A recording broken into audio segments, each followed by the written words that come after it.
العالمين نحمده ونستعينه ونستغفره ونعوذ بالله من شرور أنفسنا ومن سيئات أعمالنا من يهد الله فلا مضل له ومن يضلل فلا هادي له أشهد أن لا إله إلا الله وحده لا شريك له وأشهد أن محمدا عبده ورسوله لا نبي بعده اللهم صل على سيدنا محمد وعلى آله وأصحابه أجمعين أما بعد قال الله تعالى في كتاب الكريم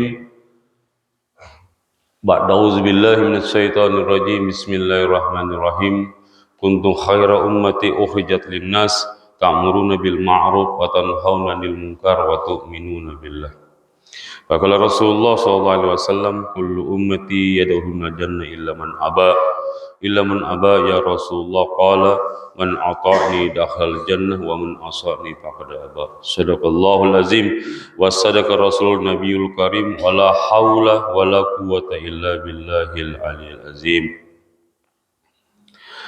Alhamdulillah, segala puji bagi Allah Subhanahu wa taala, karena tidak ada yang pertama-tama yang kita puji-puji dan yang paling utama yang kita puji-puji hanyalah Allah Subhanahu wa taala. Dan tempat segala puji-pujian hanyalah milik Allah Subhanahu wa taala.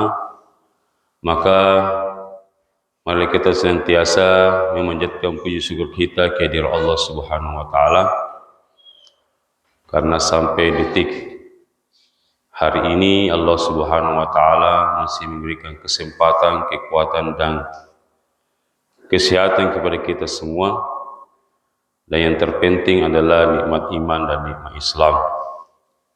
Sehingga alhamdulillah pada subuh Jumat yang penuh berkah ini Allah Subhanahu wa taala masih menghadirkan kita di tempat yang mulia ini. Tiada lain kita untuk bersama-sama menjalankan perintah Allah Subhanahu wa taala, yaitu melaksanakan salat subuh secara berjamaah. Hadirin jamaah subuh rahmati Allah, perlu kita ketahui bahwasanya nikmat yang paling tinggi yang saat ini yang diberikan Allah Subhanahu wa taala kepada kita semua adalah nikmat kesempatan di mana Allah memberikan kesempatan kepada kita untuk bisa menjalankan salat subuh secara berjamaah. Dan tempatnya di masjid. Salah satu untuk mendapatkan keberkahan dari Allah Subhanahu wa taala, bagaimana kita ini menjalankan ibadah di mana azan dikumandangkan, tentunya di masjid. Karena Allah Subhanahu wa taala pertama kali menurunkan berkah itu ke masjid dulu. Allah menurunkan berkah dari langit ke masjid, kemudian Allah keluarkan berkah dari bumi ke masjid. Jadi beruntunglah orang-orang yang senantiasa datang ke masjid, karena dialah yang senantiasa mendapat berkah dari Allah Subhanahu wa taala. Kemudian ketika dia pulang dari masjid, masuk ke dalam rumahnya, maka dia yang membawa berkah masuk ke dalam rumahnya. Maka hadirin jamaah subuh rahmati Allah Subhanahu wa taala, inilah yang senantiasa bagaimana kita istiqomah dalam menjalankan perintah Allah Subhanahu wa taala. Karena cuma dengan istiqomah kita ini yang dipandang oleh Allah Subhanahu wa taala. Semakin kita istiqomah dalam menjalankan perintah Allah Subhanahu wa taala, maka semakin Allah Subhanahu wa taala akan menurunkan berkahnya kepada kita. Hadirin jamaah subuh yang dirahmati Allah Subhanahu wa taala. Kemudian salam dan salawat kita kirimkan pada Nabi besar Muhammad sallallahu alaihi wasallam. Allahumma shalli wa sallim wa barik alaihi. Dialah Nabi yang diutus oleh Allah Subhanahu wa taala sebagai uswatul hasanah, contoh yang paling terbaik di atas dunia ini. Dialah Nabi yang sudah diselamatkan oleh Allah Subhanahu wa taala. Dosa yang sekarang dan dosa yang akan datang, dosa yang dulu dan dosa yang akan datang, semua sudah diampuni Allah Subhanahu wa taala. Maka untuk mendapatkan keselamatan hadirin Allah Subhanahu wa taala tidak ada jalan lain, cuma ikut saja pada Nabi besar Muhammad sallallahu alaihi wasallam. Hidupkan sunnah baginda Rasulullah SAW dalam kehidupan kita. Man ahya sunnati faqad ahabbani wa man ahabbani kana miyafil jannah. Barang siapa yang menghidupkan sunnah baginda Rasulullah SAW, berarti dialah orang yang cinta kepada Nabi Muhammad SAW. Dan barang siapa cinta kepada Nabi Muhammad SAW, maka dialah orang yang akan bersama-sama masuk ke dalam surga dengan Nabi Muhammad SAW. Dan ketahui bahwasanya surga yang paling tinggi adalah surganya para nabi. Dan Nabi sudah katakan kita akan masuk bersama Nabi dalam surga. Berarti kita mendapatkan surga yang paling tinggi apabila kalau kita menghidupkan sunnah baginda Rasulullah SAW dalam kehidupan kita. Dan memang perlu kita menghidupkan sunnah baginda Rasulullah SAW dalam kehidupan kita, Pak. Karena kita sudah menjadi umat baginda Rasulullah SAW. Karena kewajiban kita menjadi umat baginda Rasulullah SAW, yang pertama adalah perbanyak salawat kepada Nabi Muhammad SAW. Perbanyak salawat. Apa susahnya kita bersalawat hari ini, Pak?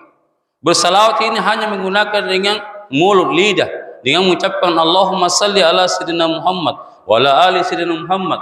Dan keutamanya luar biasa hadirin ya Allah. Kita mau bersalawat kepada Nabi Muhammad SAW.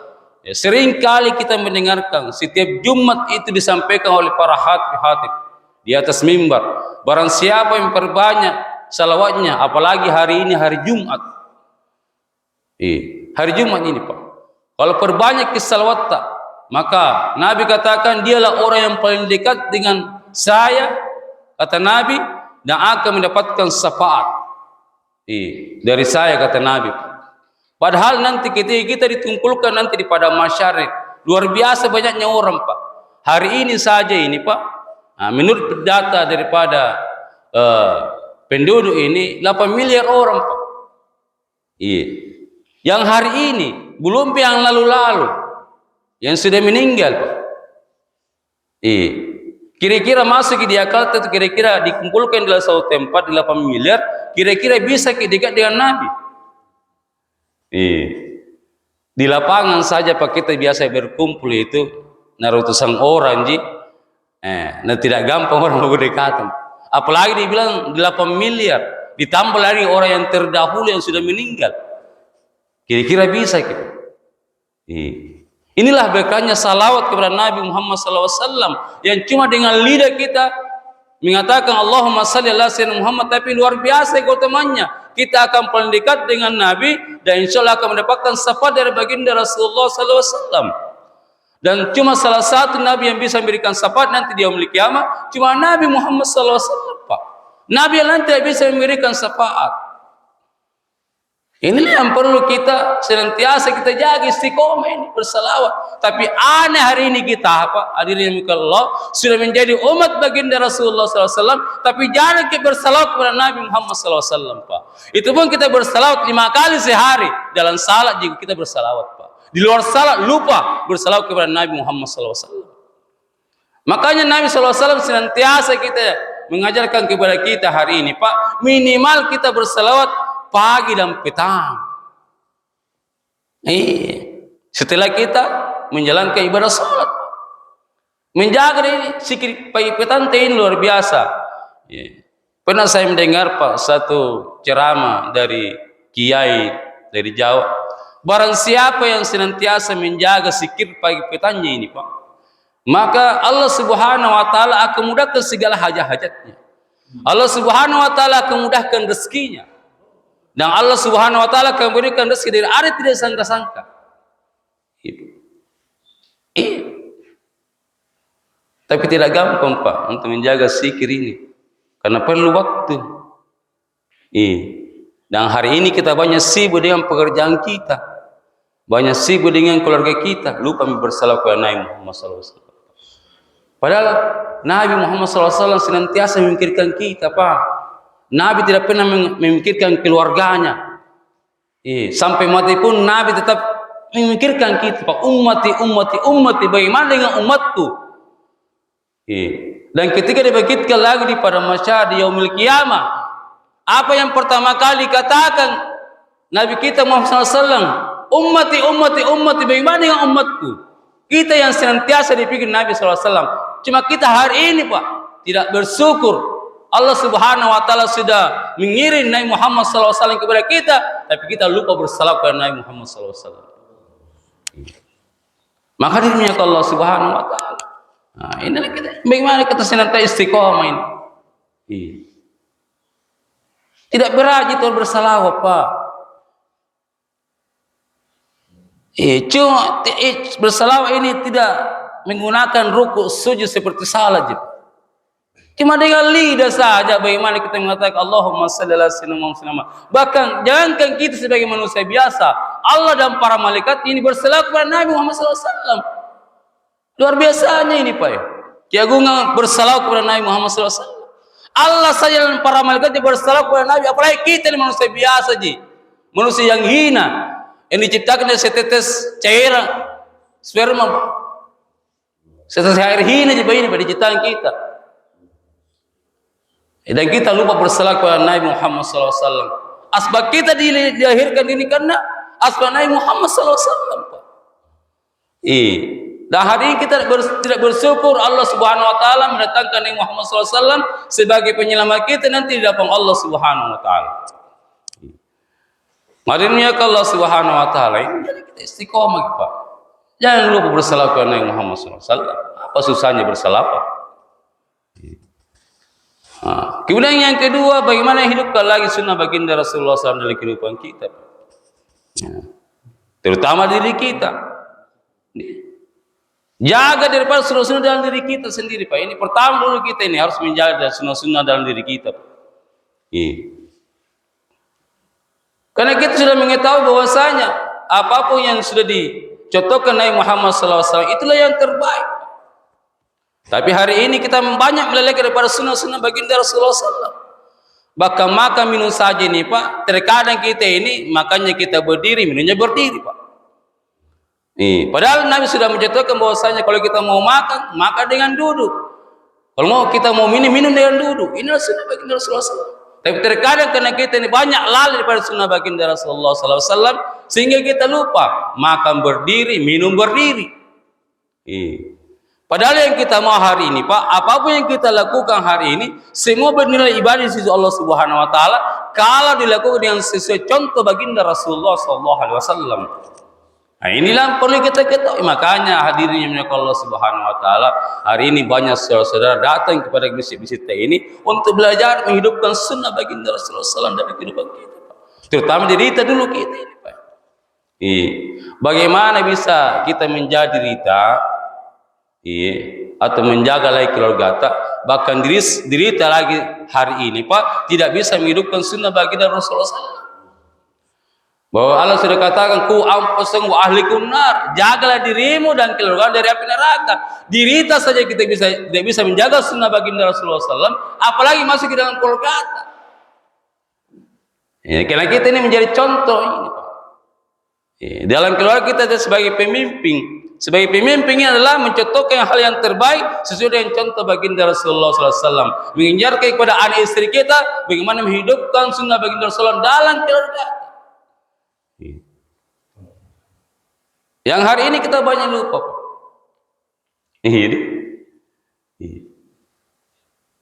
Mengajarkan hal-hal daripada di luar daripada sunnah baginda Rasulullah SAW keluarga kita hari ini, Pak. Katanya bedeng, apa namanya? Yang penting bahagia. Yang penting bahagia nih cerita. Biar menjauh dari sunnah baginda Rasulullah SAW. Yang penting bahagia. Bahagia di dunia, Pak, tapi sengsara nanti di akhirat. Lebih sengsara di dunia, Pak, daripada sengsara di akhirat. Kalau sengsara di dunia ini masih bisa kita perbaiki, Pak. Tapi kalau di akhirat sengsara tidak bisa diperbaiki. Tidak ada yang diperbaikan kalau sengsara di akhirat. Kalau susah di dunia masih bisa Allah datangkan kebahagiaan. Tapi kalau di akhir, kalau susah di akhir, susah terus begitu, Pak. Kalau celaka di akhir, celaka terus begitu. Tidak ada perbaikan di akhirat. Tidak bisa mengurang salat di akhirat, tidak bisa mengurang puasa di akhirat, tidak bisa mengurangkan sakit di akhirat. Di dunia jadi tempatnya kita bagaimana kita berusaha hari ini. Perbaiki amal-amal kita sesuai contoh baginda Rasulullah SAW. Ini yang paling penting, ini yang perlu kita perhatikan. Iya. Mengaku sebagai umat baginda Rasulullah SAW, tapi tidak ada satu pun yang kita lakukan yang sesuai dengan contoh baginda Rasulullah SAW hari ini, Pak. Iya. Mengaku. Maka ini yang Allah Subhanahu Wa Taala. Nah, ini yang perlu kita senantiasa ini bagaimana kita jaga dalam kehidupan kita ini. Apalagi subuh hari ini luar biasa. Ini. Terkadang ujian Allah itu lebih besar pada subuh hari ini. Tapi walaupun dengan ujian besar, tapi Allah Subhanahu Wa Taala sudah meletakkan ini kebahagiaan yang luar biasa, Pak. Pahala yang sangat besar di waktu subuh ini, Pak.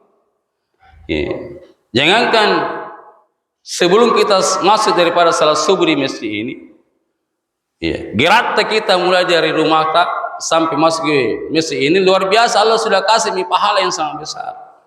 Nabi sabdakan, barang siapa yang sudah mengambil air wudhu secara sempurna di rumahnya, kemudian melangkahkan kaki ke masjid, maka Allah Subhanahu Wa Taala akan berikan 3 kemuliaan. Allah berikan 3 kemuliaan, Pak. Baru jalan kaki kita ini, Allah sudah kasih kemuliaan. Yang pertama, Allah lipat gandakan pahalata. Yang kedua, Allah gugurkan dosa-dosata. Dan yang ketiga, Allah naikkan derajatnya. Allah langsung kasih ketiga kemuliaan. Baru ini gerak ini, Pak. Baru langkah ini, Pak. Belum lagi sholat tak. Apalagi di waktu subuh ini luar biasa lagi pahalanya. Barang siapa yang berjalan di malam gelap gulita untuk menuju ke masjid, maka Allah Subhanahu Wa Taala akan nanti di yaumil kiamah akan memberikan cahaya yang lebih terang daripada cahayanya matahari. Luar biasa. Di waktu subuh ini. Cuma hanya banyak hari ini yang melalaikan daripada waktu subuh yang luar biasa pahalanya. Pertama kali Allah kasih keberkahan rezeki di waktu subuh. Pertama kali Allah kasih keberkahan rezeki di waktu subuh. Jangan-jangan senantiasa melalaikan waktu subuh. Hadir datang ke masjid. Kayak di situ Allah pertama kali berikan keberkahan rezeki pada kita. Perjalanan kita mulai dari rumah ke masjid, Pak, luar biasa. Seluruh daripada benda-benda yang kita lalui ini, Pak, baik benda mati maupun benda hidup, semua akan mendoakan kita. Apa doanya? Ya Allah, ampunilah segala dosa-dosanya orang yang berjalan ke masjid. Ya Allah, ridailah segala amalnya. Luar biasa. Karena hari ini, Pak, masuknya ke dalam surga itu bukan karena perkara ibadah, tapi saya tahu sudah sombong dengan perkara ibadah, bukan. Maksudnya kita dalam surga karena ridhonya Allah Subhanahu Wa Taala, karena kasih sayang Allah Subhanahu Wa Taala. Kalau perkara ibadah kita bilang bisa masuk surga, jauh sekali itu, Pak. Kalau cuma perkara ibadah kita mau bilang masuk surga, jauh sekali itu. Salat saja hari ini masih ada kekurangan di dalamnya. Bagaimana tidak? Baru saya takbir ini sembarang diingat kesana kemari. Ini baru bilang takbir Allahu Akbar, sudah kukunci pintuku itu.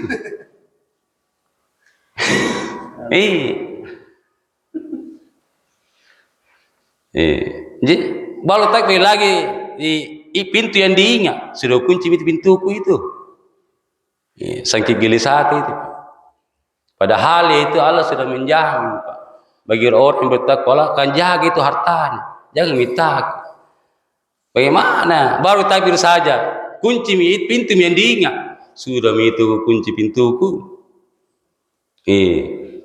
Sampai selesai salatnya, saya pintu yang diingat.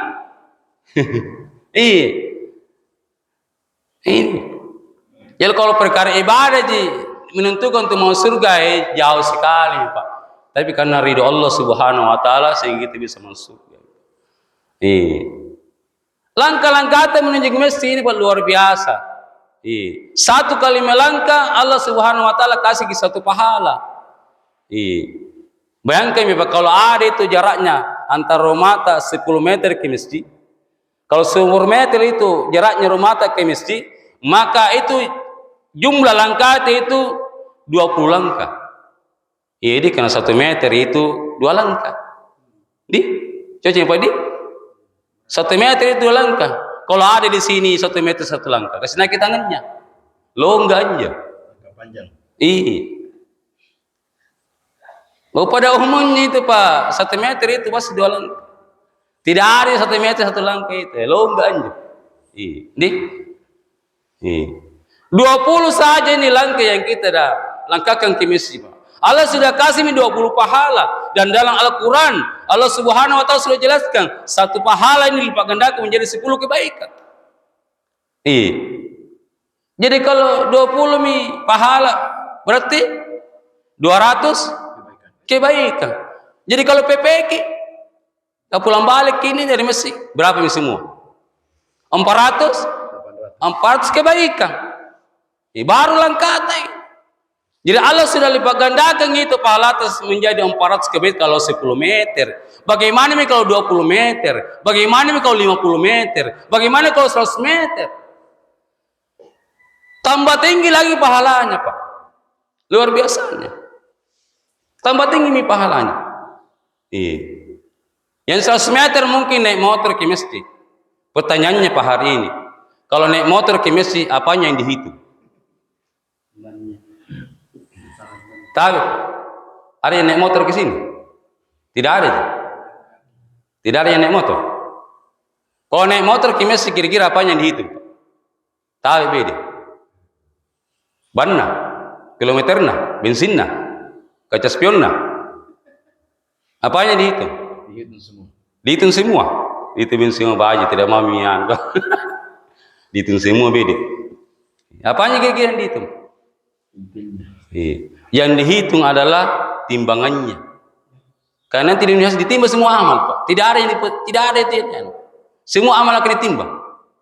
Ada yang bilang putaran rodanya Pak. Tidak ada amal yang diputar-putar. Ini semua amal akan ditimbang Pak. Apapun yang dipakai ini semua akan ditimbang. Makanya kalau ada motor besar tak pakai motor besar ke masjid. Sebab besar kita yang mengantar. Kalau ada mobil tak pakai mobil ke masjid. Sebab besar timbangannya Pak.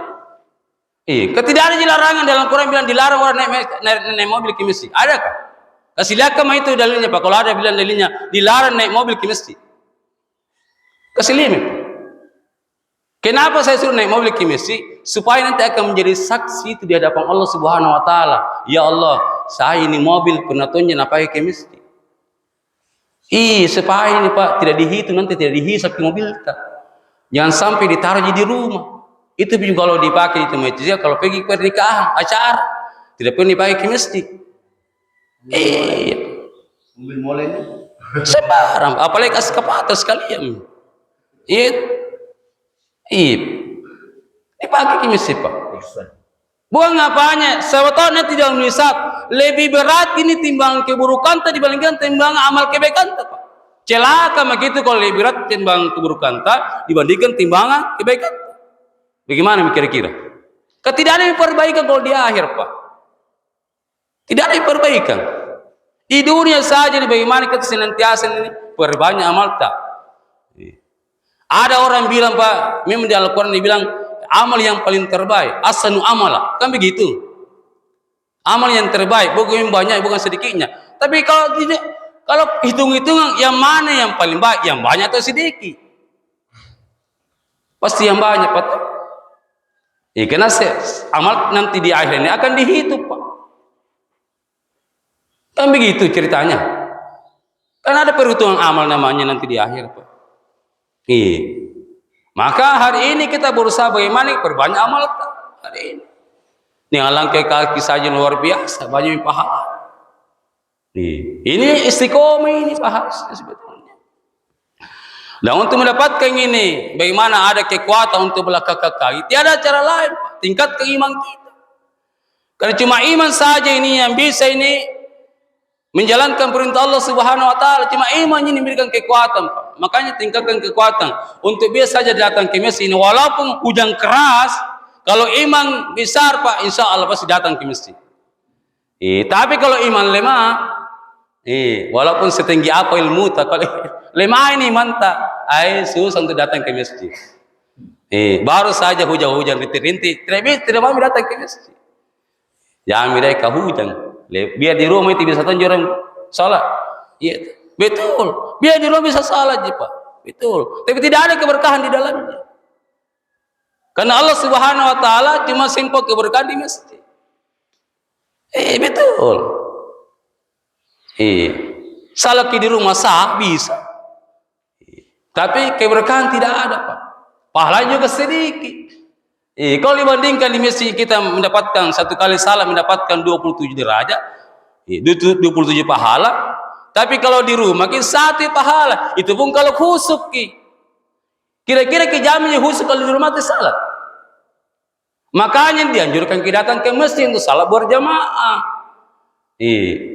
Nabi sudah katakan kalau dalam salat berjamaah imam khusuk, makmum tidak khusuk, maka diterima salatnya. Yang kedua, imam tidak khusyuk, tapi ada salah satu makmum yang khusyuk ini, maka diterima salatnya. Kemudian yang ketiga, imam tidak khusyuk, makmum tidak khusyuk, tapi imam katakan luruskan dan rapatkan saf, karena sebagian kesempurnaan salat. Makanya ini cocok Nabi katakan datang kau ke masjid kalau mau diterima salatmu. Adapun kalau kau mau salat di rumah, salat sunnah itu, Pak. Perbanyak salat sunnah di rumah. Tapi yang namanya salat fardu, Pak, apalagi kita yang namanya laki-laki ini diwajibkan datang ke masjid. Kalau masih sehat, bayangkan saja di zaman Nabi Muhammad SAW ada seorang buta bertanya kepada Nabi, ya Nabi, apakah saya bisa datang ke masjid? Pada saya ini orang yang buta, tidak bisa melihat. Maka Nabi katakan, apakah engkau mendengar suara azan? Maka orang buta mengatakan, ya saya mendengar suara azan ya Rasulullah. Maka Nabi katakan wajib datang ke masjid. Padahal orang buta ini, tapi dia mendengar suara azan. Apalagi kita hari ini, Pak, yang melihat, Pak, yang mendengar. Lebih wajib lagi datang ke masjid. Baru mau masuk surga, baru salat di rumah tak. Yang di masjid saja susah mau surga, apalagi di rumah tak. Maka perbaiki iman, Pak. Jadi du imanakum, perbaharulah iman kalian. Bagaimana caranya? Aksiru min qauli la ilaha, satu kali la ilaha, satu kali la ilaha, perbanyak la ilaha illallah. Mangkana akhiru kalimat la ilaha illallah dakhala jannah. Nabi sudah katakan, Pak. Mudahnya, mudahnya mengatakan perbanyak la ilaha illallah, supaya nanti ketika datang kematian kepada kita, di ucapan terakhirnya ini keluar kalimat la ilaha illallah. Sudah jamin masuk surga, ada jaminan dari Allah Subhanahu wa taala untuk masuk surga. Luar biasa. Perbaiki iman kita. Perbanyak ucapkan la ilaha illallah, sehingga kalimat la ilaha illallah masuk ke dalam hati kita. Kalau la ilaha illallah sudah masuk dalam hati kita, semua kebesaran-kebesaran apapun dalam hati kita semua dikeluarkan. Demikian Allah Subhanahu wa taala. Jadi inilah yang hari ini kita praktekkan, Pak, di masjid-masjid. Kita datang hari ini untuk perbaiki iman kami, Pak. Bukan datang untuk mengajari, Pak. Tapi kami datang untuk islah diri, perbaiki diri kami, perbaiki iman kami. Karena hari ini iman kami rusak, Pak. Rusak dengan kebesaran-kebesaran dunia. Hari ini iman kita rusak, Pak, dengan kebesaran-kebesaran dunia. Lebih yakin daripada dunia, daripada kebesaran Allah Subhanahu wa taala. Hari ini kita yakin kepada pekerjaan kita, Pak, yang mendatangkan rezeki adalah pekerjaan kita. Padahal hakikatnya yang memberikan rezeki ini, memberikan pekerjaan ini adalah Allah Subhanahu wa taala. Kita lupa kepada Allah Subhanahu wa taala hari ini. Maka Nabi senantiasa untuk memperbaiki, menyuruh kita untuk senantiasa perbaiki iman kita. Hadirin ya Allah Subhanahu wa taala. Alhamdulillah, kami dalam proses perjalanan 40 hari, Pak. Ya, tidak ada niat kami yang lain, hanya bagaimana kita islah diri, Pak, hari ini. Islah lagi kembali, Pak.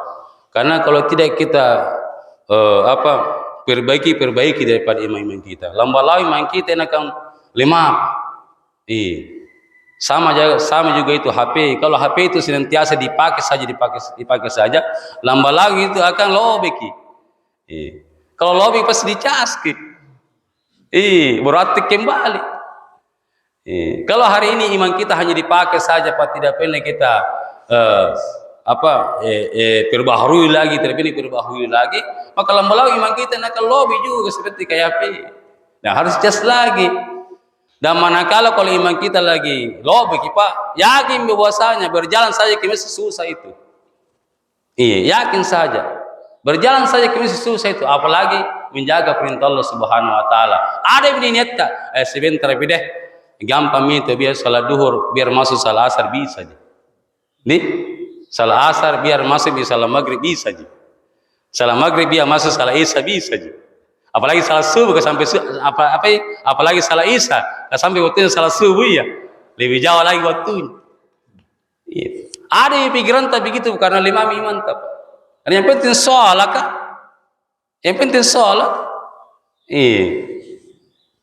Itu kita hari ini Pak, kalau lima iman tak itu. Mau utamami itu menjalankan perintah Allah Subhanahu wa taala. Bukan lagi maunya Allah Subhanahu wa taala yang kita ikuti. Kalau lima iman tak. Tapi kalau meningkat iman tak, yakin bahwasanya apapun yang terjadi pasti kita jalankan sesuai dengan perintah Allah Subhanahu wa taala. Maka demi Allah Subhanahu wa taala, maka insyaallah kita sudah berjalan 2 hari hari ini. 2 hari ini. Alhamdulillah. Jadi mungkin nanti setelah dari sini akan pindah ke Patalasang di perumahan Bukit Ketapang, Resideng. Insyaallah kami akan pindah ke sana dan kami mengajak kepada bapak-bapak yang ada di sini bagaimana kita bersama-sama, Pak. Bukan kami mengajar, Pak, tidak. Kami mengajak, Pak. Karena kita tugasnya cuma mengajar saja untuk bersama-sama memperbaiki diri kita, bukan memperbaiki orang lain, Pak. Salah itu. Sesat itu kalau kita ada niatnya untuk memperbaiki orang lain, tapi kita sama-sama memperbaiki diri kita. Memperbaiki diri kita dengan cara bagaimana perbaiki iman kita dulu, Pak. Kalau baik iman tak, yakin bahwasanya segala amal-amal apapun itu akan bisa kita laksanakan. Tapi kalau lima iman tak jamak bila, walaupun sehat kiapa, kalau lima iman susah kita jalankan perintah Allah Subhanahu wa taala. Maka demi Allah Subhanahu wa taala kami mengajak kepada bapak-bapak, ya, berapapun kita punya waktu. Kalau tidak bisa ke 3 hari, 2 hari, tidak bisa ke 2 hari, 1 hari. Kalau memang tidak bisa ke 1 hari setengah hari. Kalau memang tidak bisa ke setengah hari, ya berapapun itu waktu. 1 jangka, 2 jangka, 3 jangka, apa saja, Pak. Karena sesaat saja di jalan Allah ini lebih baik mendapatkan dunia beserta isinya. Sesaat saja. Tempatkan diri kita sesuai dengan perintah Allah Subhanahu wa taala, maka Allah Subhanahu wa taala akan memberikan ini sebagaimana mendapatkan dunia beserta isinya. Datang insyaallah. Belajar bersama-sama, sharing tentang perkara ilmu apapun itu kita sharing. Tidak ada yang hebat di sini, tidak ada yang pintar di sini. Yang hebat cuma Allah Subhanahu wa taala, yang maha pintar hanya Allah Subhanahu wa taala. Yang memberikan ilmu hanya Allah Subhanahu wa taala. Kita ini cuma belajar saja. Demi Allah Subhanahu wa taala mungkin yang saya dapat sampaikan, mudah-mudahan semua insyaallah bisa kita istiqomah dalam menjalankan perintah Allah Subhanahu wa taala. Yang terpenting bagaimana kita saling mengajak kepada kebaikan untuk insyaallah nantinya kita akan bersama-sama masuk dalam surganya Allah Subhanahu wa taala. Amin ya rabbal alamin. Demikian subhanallah wa bihamdika asyhadu an la ilaha illa anta astaghfiruka wa atubu ilaik. Wabillahi taufiq wal hidayah. Assalamualaikum warahmatullahi wabarakatuh. Waalaikumsalam.